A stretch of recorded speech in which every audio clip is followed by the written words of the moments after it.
நண்பா, ஒரு கசப்பான உண்மையை முகத்துக்கு நேரா பேசலாம். இந்த உலகம் ஒருபோதும் நியாயமாக விளையாடாது.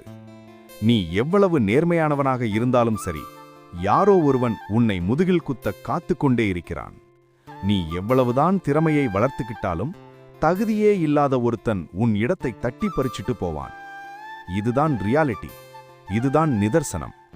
ஆனால் இந்த உண்மையை புரிந்து கொண்டவர்கள் அவர்கள் பிழைத்துக் கொள்கிறார்கள். பிழைத்துக் கொள்பவர்கள் மட்டும்தான் இந்த உலகத்தை ஆள்கிறார்கள். இது ஒரு கண்ணுக்கு தெரியாத சக்தி, ஆனால் இதை எல்லோராலும் உணர முடியும். இதற்கு பெயர்தான் டார்க் இன்டெலிஜென்ஸ், அதாவது இருண்ட அறிவுக்கூர்மை. வரலாற்றில் எப்போதெல்லாம் ஒரு மனிதன் அவமானப்படுத்தப்படுகிறானோ, எப்போதெல்லாம் துரோகத்தால் வீழ்த்தப்படுகிறானோ, அப்போதெல்லாம் இந்த அறிவு பிறக்கிறது. நந்த வம்சத்தின் சபையில் அவமானப்படுத்தப்பட்டபோது அழுதுகொண்டு மூலையில் உட்காராமல் தன் குடிமியை அவிழ்த்துவிட்டு சபதம் எடுத்தாரே சாணக்கியர், அதுதான் டார்க் இன்டெலிஜென்ஸ். மற்றவர்கள் உடையும் போது நீங்கள் உறுதியாவீர்கள். மற்றவர்கள் கத்தும்போது நீங்கள் அமைதியாக கவனிப்பீர்கள். மற்றவர்கள் உணர்ச்சியில் மூழ்கும்போது நீங்கள் வியூகம் அல்லது ஸ்ட்ராட்டஜி அமைப்பீர்கள். பெரும்பாலான மக்கள் வாழ்க்கையை செக்கர்ஸ் விளையாட்டு போல விளையாடுகிறார்கள். ஆனால் இன்று நீங்கள் செஸ், அதாவது சதுரங்கம் விளையாட கற்றுக்கொள்ளப் போகிறீர்கள். ஆனால் உள்ளே செல்வதற்கு முன் ஒரு விஷயத்தில் தெளிவாக இருப்போம். இந்த அறிவு உங்களை தற்காத்து கொள்ள மட்டுமே, யாரையும் அழிப்பதற்காக அல்ல. இது ஒரு கேடயம், வாழல்ல.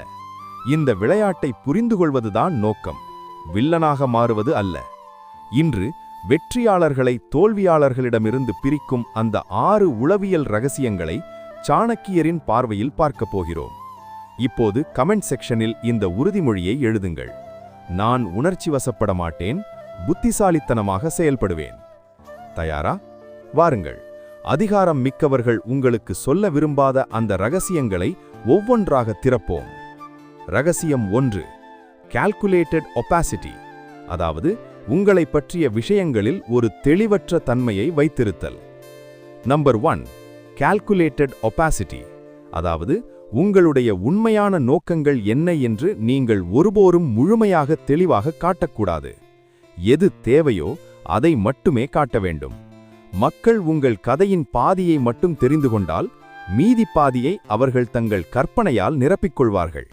அந்த கற்பனை, அதுதான் அவர்களை கட்டுப்படுத்தும். சாணக்கியர் ஒருமுறை தெளிவாக சொன்னார், உன்னுடைய ரகசியத்தை உன் நண்பனிடம் கூட சொல்லாதே. என்றாவது ஒரு நாள் அவன் எதிரியாக மாறினால் அந்த ரகசியமே உன்னை அழித்துவிடும். உங்களுக்கு தெரிந்த மிகவும் வசீகரமான மனிதர்களை யோசித்து பாருங்கள். அவர்கள் ஒருபோதும் தங்களை பற்றி எல்லாவற்றையும் சொல்ல மாட்டார்கள். அவர்கள் கதைகளில் எப்போதும் ஒரு இடைவெளி இருக்கும். நீங்கள் ஒரு கேள்வி கேட்டால் அவர்கள் பதிலுக்கு ஒரு கேள்வி கேட்பார்கள். நீங்கள் விளக்கத்தை எதிர்பார்க்கும்போது அவர்கள் மர்மமாக சிரிப்பார்கள். இது பொய் சொல்வது பற்றியது அல்ல, இது ஸ்ட்ராட்டஜிக் கம்யூனிகேஷன். சாதாரண உரையாடல்களில் என்ன நடக்கிறது என்று பாருங்கள். ஒருவர் உங்களிடம் ஒரு கேள்வி கேட்கிறார். உடனே நீங்கள் அவருக்கு முழுமையான பதிலை சொல்ல வேண்டும் என்று கடமைப்பட்டவராக உணர்கிறீர்கள். உங்கள் நோக்கங்கள், உங்கள் பயம், உங்கள் எதிர்கால திட்டம் என எல்லாவற்றையும் கொட்டிவிடுகிறீர்கள். நீங்கள் உண்மையாக இருப்பதாக நினைத்து நம்பிக்கையை வளர்க்கிறீர்கள். ஆனால் உண்மையில் உங்கள் சக்தியை நீங்கள் இழந்து கொண்டிருக்கிறீர்கள். புத்திசாலிகளுக்கு தெரியும், மர்மம்தான் செல்வாக்கை உருவாக்கும். நீங்கள் எல்லாவற்றையும் வெளிப்படுத்தாதபோது மக்கள் ஆர்வமடைகிறார்கள். ஆர்வம் ஈடுபாட்டிற்கு வழிவகுக்கும். ஈடுபாடு மரியாதைக்கு வழிவகுக்கும். மரியாதை செல்வாக்குக்கு வழிவகுக்கும். உதாரணத்திற்கு, ஒருவர் உங்களிடம் இந்த வீக்கெண்ட் என்ன பிளான் என்று கேட்கிறார் என்று வைத்துக் கொள்ளுங்கள். பெரும்பாலான மக்கள் என்ன சொல்வார்கள்? ஓ, சும்மாதான், வீட்ல படம் பார்க்க போகிறேன். இது முழுமையான வெளிப்படைத்தன்மை, ஆனால் இது முழுமையாக மறைக்கப்பட வேண்டியது. இதற்கு பதிலாக நீங்கள் இப்படி சொல்லலாம், ஒரு முக்கியமான வேலையை முடிக்க வேண்டியிருக்கு என்று சொல்லிவிட்டு உடனே பேச்சை வேறு விஷயத்திற்கு மாற்றிவிடுங்கள். வித்தியாசத்தை கவனித்தீர்களா? முதல் பதில் உங்களை கணிக்கப்படுகிறவராக மாற்றுகிறது. இரண்டாவது பதில் உங்களை சுவாரஸ்யமானவராக மாற்றுகிறது. சாணக்கிய நீதியில் ஒரு வரி உண்டு, காட்டில் நேராக இருக்கும் மரங்கள்தான் முதலில் வெட்டப்படும். அதேபோல் தன்னை பற்றி எல்லாவற்றையும் வெளிப்படையாக பேசுபவன்தான் முதலில் சிக்கலில் மாட்டுவான். ஒவ்வொரு துறையிலும் வெற்றி பெற்றவர்கள் இந்த கலையில் தேர்ச்சி பெற்றிருப்பார்கள். தகவல் என்பது உங்கள் பணம் போன்றது. அதை ஒரே நேரத்தில் செலவழித்து விடாதீர்கள். நீங்கள் இந்த கால்குலேட்டட் ஒபாசிட்டியை பயிற்சி செய்யும்போது மக்கள் உங்கள் சொல்வதை உன்னிப்பாக கவனிக்கத் தொடங்குவார்கள். உங்கள் வார்த்தைகள் அரிதாக இருப்பதால் அதற்கு எடை அதிகம். ரகசியம் 2. அடாப்டிவ் பெர்சோனா, அதாவது நீங்கள் எல்லோரிடமும் ஒரே மாதிரியாக இருக்கக்கூடாது. யாரிடம் பேசுகிறீர்களோ அதற்கு ஏற்ற போல உங்கள் ஆளுமையை மாற்றிக்கொள்ள வேண்டும். மக்கள் உங்களை அறிந்திருக்கிறார்கள் என்று நினைக்கிறார்கள், ஆனால் அவர்களுக்கு உங்கள் ஒரு முகம் மட்டுமே தெரியும். சாணக்கியர் சந்திரகுப்தனை உருவாக்கும் போது சொன்ன பாடம் இதுதான். ஒரு வேடன் மானை பிடிக்க பாடும் பாடலை புலிக்கு பிடிக்க பாடமாட்டான். ஒவ்வொரு விருகத்திற்கும் ஒரு மொழி இருப்பது போல ஒவ்வொரு மனிதனுக்கும் ஒரு மொழி இருக்கிறது.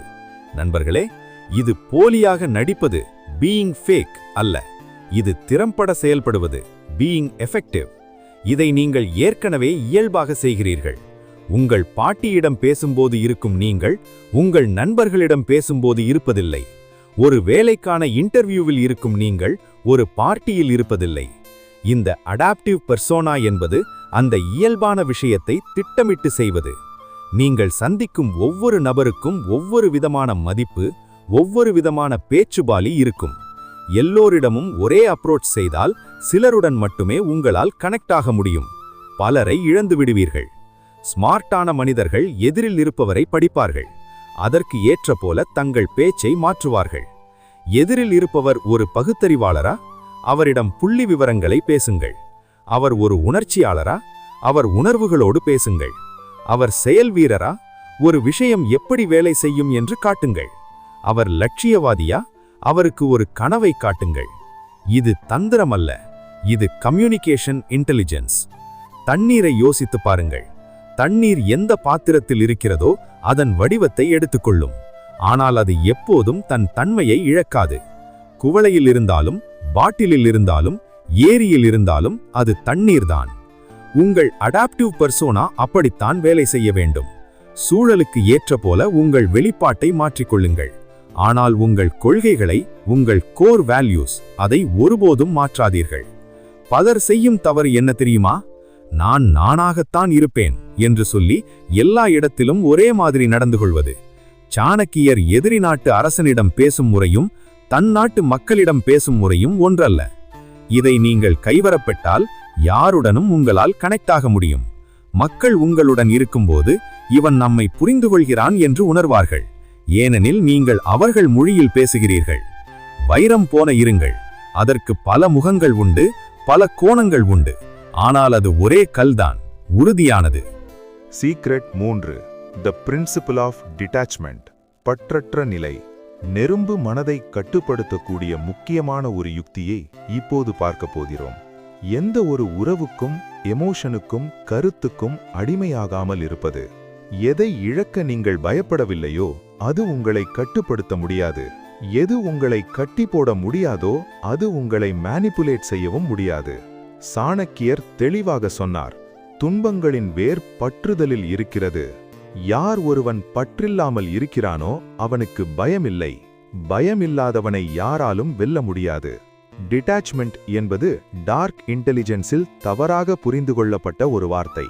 மக்கள் இதை ஈவு இரக்கமில்லாமல் இருப்பது என்று நினைக்கிறார்கள். இல்லை, இது சுதந்திரம். பெரும்பாலான மக்கள் தங்கள் பற்றுதல்களால் கட்டுப்படுத்தப்படுகிறார்கள். வேலை போய்விடுமோ என்ற பயம், அதனால் மோசமான நடத்தையை பொறுத்துக் கொள்கிறார்கள். உறவை இழந்து விடுவோமோ என்ற பயம், அதனால் தங்கள் சுயமரியாதையை விட்டுக் கொடுக்கிறார்கள். மற்றவர்களின் அங்கீகாரம் கிடைக்காதோ என்ற பயம், அதனால் எதை சொல்ல வேண்டுமோ அதை சொல்லாமல் எதை சொன்னால் அவர்களுக்கு பிடிக்குமோ அதை சொல்கிறார்கள். ஒரு உதாரணம் தருகிறேன். 2 பேர் ஒரு பிசினஸ் டீல் பேசுகிறார்கள். நபர் ஏ, இந்த டீல் எப்படியாவது முடிந்தே ஆக வேண்டும், இதை நம்பிதான் அவர் வாழ்க்கையே இருக்கிறது. நபர் பி, இந்த டீல் நடந்தால் சந்தோஷம், நடக்காவிட்டால் பரவாயில்லை, அவரிடம் வேறு ஆப்ஷன்ஸ் இருக்கிறது. சரியில்லை என்றால் எழுந்து செல்ல தயாராக இருக்கிறார். இப்போது சொல்லுங்கள், அந்த பேச்சுவார்த்தையில் யாருக்கு அதிக பவர் இருக்கும்? கண்டிப்பாக நபர் பிக்கு தான். ஏனென்றால் அவர் முடிவில் பற்று வைக்கவில்லை. அவரால் கெத்தாக பேச முடியும். டிட்டாச்மெண்ட் உங்களுக்கு தெளிவை கொடுக்கும். எப்போது நீங்கள் நான் சொல்வதுதான் சரி என்று நிரூபிக்க துடிக்கவில்லையோ அப்போதே உங்களால் சூழ்நிலையை தெளிவாக பார்க்க முடியும். இதில் ஒரு முரண் இருக்கிறது. எது உங்களுக்கு தேவையில்லையோ அது உங்களுக்கு கிடைக்கும் வாய்ப்பு அதிகம். நம்பிக்கையான மனிதர்களை பாருங்கள். எல்லாமே அவர்கள் நினைத்தபடி நடப்பதால் அவர்கள் நம்பிக்கையோடு இல்லை. எது நடந்தாலும் நான் பார்த்துப்பேன் என்ற தைரியம் அவர்களுக்கு இருக்கிறது. அதுதான் டிட்டாச்மெண்ட். இது அலட்சியம் அல்ல. உங்கள் இலக்குகளுக்காக கடுமையாக உழையுங்கள். ஆனால் முடிவு இப்படித்தான் இருக்க வேண்டும் என்று பிடிவாதம் பிடிக்காதீர்கள். ஒருவேளை உங்களை யாராவது மிரட்டுகிறார்கள் என்று வைத்துக்கொள்வோம். இதை செய், இல்லைனா இதை உங்கிட்ட இருந்து பிடுங்கிடுவேன் என்கிறார்கள். அந்த பொருள் மீது உங்களுக்கு பற்று இல்லை என்றால் அந்த மிரட்டலுக்கு உயிர் இருக்காது. ஒரு அறையில் மிகவும் ஆபத்தான நபர் யார் தெரியுமா? இழப்பதற்கு எதுவும் இல்லாதவன். இதை சிறுக சிறுக பயிற்சி செய்யுங்கள். ஒவ்வொரு விவாதத்திலும் ஜெயிக்க வேண்டும் என்று நினைக்காதீர்கள். எல்லோருக்கும் உங்களை பிடிக்க வேண்டும் என்று நினைக்காதீர்கள். நினைவில் கொள்ளுங்கள், டிட்டாச்மெண்ட் என்பது கவலைப்படாமல் இருப்பது அல்ல. கவலைப்படுவது, ஆனால் அந்த கவலை உங்களை கட்டுப்படுத்த விடாமல் இருப்பது. Number 4, silent leverage. நேரடியாக அழுத்தத்தை கொடுக்காதீர்கள், காத்திருங்கள். மற்றவர்கள் தவறு செய்து பலவீனமாகும் அந்த தருணத்தில் உங்கள் அமைதியான இருப்பு அந்த அறையின் மிக கனமான விஷயமாக மாறும். சாணக்கியர் நந்த வம்சத்தை வீழ்த்தியபோது அவர் நேரடியாக கத்தி சண்டையிடவில்லை. அவர் பின்னாலிருந்து காய்களை நகர்த்தினார். மகத்தான காரியங்கள் எதுவும் ஆபத்தில்லாமல் சாதிக்கப்படுவதில்லை. பெரும்பாலான மக்கள் நினைக்கிறார்கள் பவர் என்பது சத்தமானது என்று.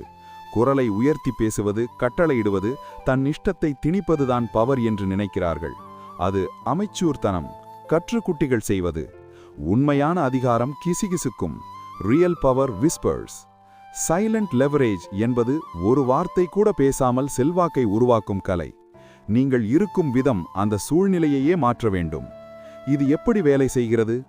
மக்களிடம் என்ன செய்ய வேண்டும் என்று சொல்வதற்கு பதிலாக உனக்கு சாதகமானதை செய்தால் அவர்களுக்கும் நல்லது நடக்கும் என்ற சூழ்நிலையை உருவாக்குங்கள்.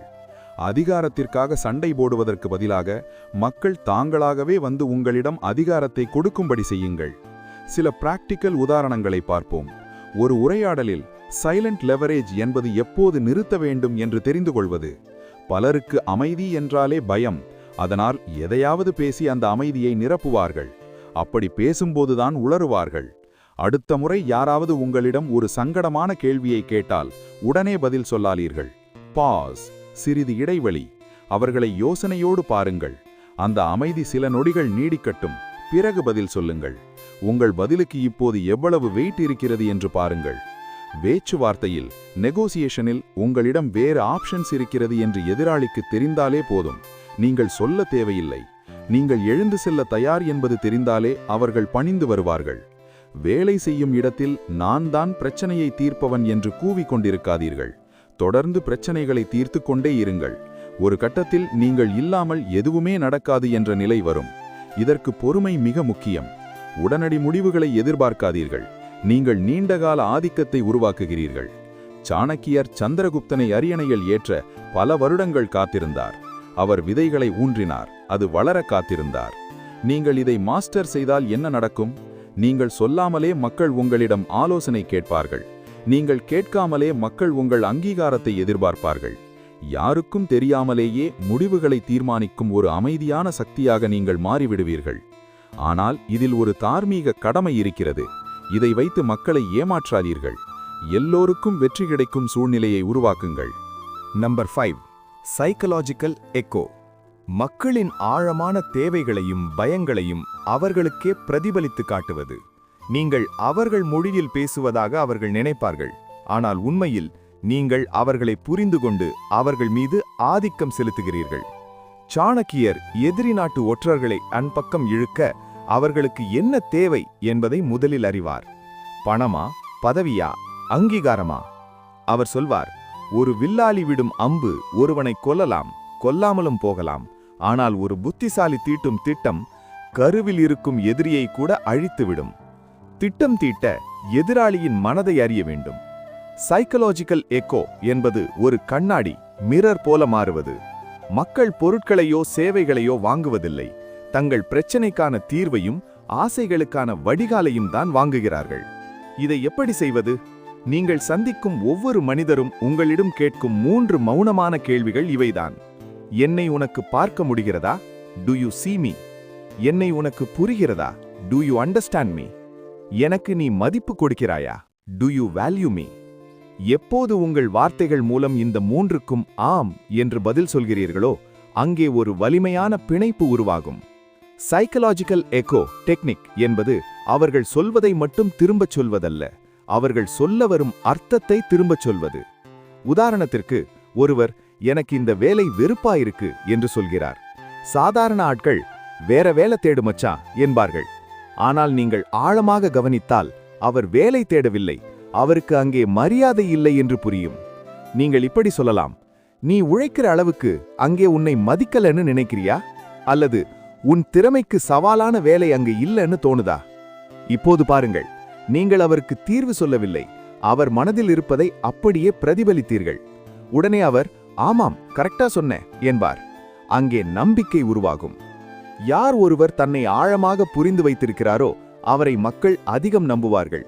அவர் பாதுகாப்பு விரும்பியா? பாதுகாப்பை பற்றி பேசுங்கள். அவர் சுதந்திரத்தை விரும்புகிறாரா? சுதந்திரத்தை பற்றி பேசுங்கள்.